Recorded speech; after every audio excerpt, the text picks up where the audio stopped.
হাসিনার বিচার যেন আমরা ঐক্যবদ্ধ ভাবে করি। একটা জিনিস মনে রাখতে হবে, নিজেদের সামান্য স্বার্থের জন্য যেন কোন অপরাধী ছাড় না পেয়ে যায়। কোন অপরাধীর জন্য সুপারিশ নিয়ে আমরা যেন থানায় না যাই। কোন অপরাধীর জন্য সুপারিশ নিয়ে আমরা যেন কোন বিচারকের কাছে না যাই। এই নতুন বাংলাদেশে ধ্বজভঙ্গ শিক্ষা সিস্টেম গুলো, এই কারিকুলাম গুলো আমাদেরকে ঠিক করতে হবে। এই বাংলাদেশকে বাংলাদেশ পন্থী হিসেবে গড়ে তুলতে হবে।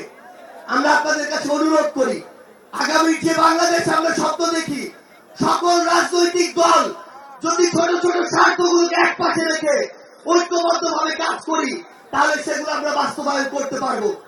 এই মঞ্চ থেকে আমরা যেন এই শপথটুকু নিয়ে যাই, এই ছোট্ট জীবন সৃষ্টিকর্তা যাদেরকে গুরুত্বপূর্ণ দায়িত্বগুলোতে রেখেছেন, এগুলো তাদের কাছে আমানত স্বরূপ।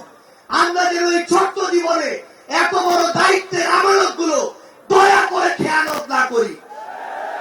আমরা আপনাদের কাছে অনুরোধ করি, আমাদের রাজনৈতিক দলগুলোর মধ্যে কেন্দ্র থেকে দয়া করে যেন আমরা কাউকে প্রতিপক্ষ না মনে করি।